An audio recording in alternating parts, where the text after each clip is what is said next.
Welcome everybody. In today's video we're going to talk about this coming cycle, the 8 weeks of programming and the workouts that you will be doing. There is a main line in the workouts that we're going to focus on to get stronger or to build more skill.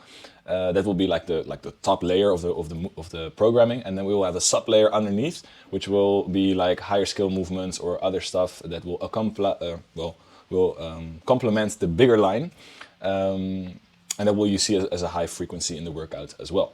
So we're going to talk about the exact movements that you guys are going to do and the reason why we are programming them like this. So you will get to know more about your training session. This week, week 10 of the year, we're going to start with the cycle kickoff. This is a week where we're going to do some of the main movements and we're going to see how well you guys are doing them and for example, what weights you can lift. On Monday, we start with a sandbag atlas lift. This is a movement where you lift a weight from the floor up on top of a box. We're going to test how heavy you can lift this sandbag for 1 repetition. You will have a time frame for this to do so. The reason why we programmed this movement is for you guys to improve your strength in the upper back and in the lifting weight off the floor. In the previous cycle, we have finished with barbell cleans. And this is a nice exercise in addition to that to build more strength in those features. On the same day, we're going to do a sprint workout. This is going to involve 3 exercises. This is going to involve box jumps or any style of a jump that is fitting to your needs. Next to that, a burpee, and then finishing with a kilometer run. We're going to test this workout to see how well you guys can put in effort in a fast-paced workout, and you can really bring the fight towards this workout with a high heart rate. On day 2 of the cycle kickoff, we're going to test your leg strength. In the previous cycle, we have been testing a lot of leg drive and leg power, and now I want you to go from, instead of working on 2 feet at the same time, work on 1 foot. We call this a lunge, and this lunge position is something that you can also see as a nice investment in the future as longevity, because when we look at main movements that we do during the day, then taking a knee, for example, to tie your shoelace and then standing back up, that's a lunge position as well. So the stronger you are at this, over the years, when you're a badass grandpa or grandma, you can still tie your own shoelace in that sense, right? So we're looking at longevity here. So we're going to test on day 3 of the cycle kickoff, the bench press power. This is horizontal pushing, where we're going to engage the chest and the arms to get those stronger so that eventually you will have a total upper body pushing strength. Last cycle, we did overhead pressing, so we did push press, where we trained mostly the shoulders.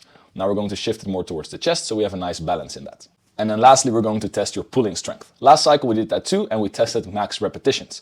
This cycle we're going to test how strong you are in 1 repetition, or in a little bit more if you look at different variations we have. But the main line here is to test how much weight you can lift up alongside your body weight when you do the pull-up variation or when you use the lat pull downs. See how strong those lats are. So those are the main stones of this programming, and we will focus the main strength parts, conditioning parts around these movements. Now, underneath that, we will run a sub-cycle. This is a cycle of movements and high-skill exercises that will improve your overall mobility, coordination, and a bunch of other stuff. Some of these exercises will be a repeat from the last cycle, so you will continue to learn the exercise or the skill that you have already tested in the previous cycle. For example, the barbell clean or the handstands and overhead work. A couple of these exercises are sandbag work, so you will find a lot of sandbags in your training sessions that you will use for carries, squats, and other stuff. So you will improve your overall structure, therefore the strength of your body to carry load and move around with the load.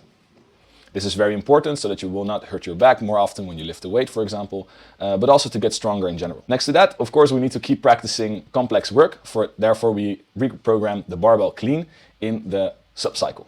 Next to a strong chest, you guys also want to have a mobility with the chest, so range of motion. You can do a lot of work in that range in the shoulder. So that's why we are going to program dips. And the dips are exercises that you also see in a longevity point of view, that when you're that badass grandpa and you want to get out of your chair, if you push yourself up against the sides of the chair to stand up, that's a dip as well. So the more your body gets used to these movements, longevity gets into play here as well. Recently, we are starting to get more into the skill of overhead work. That means holding weight overhead or doing handstand stuff. For this, you need to have a more range of motion in the shoulder, which we call mobility. And therefore, we're going to practice more overhead carries, overhead squats, and a lot of overhead stuff. This will make your shoulders more strong and more resilient as well. Last but not least, to finish off the nice pulling part of the sub-cycle, so when you use your arms and your lats, we're going to involve more rope climbs. This has been an exercise that we've been doing lately, well, a couple of months back, and we've done a lot of workshops on it, and now we want to reintroduce it to keep practicing those awesome rope climbs.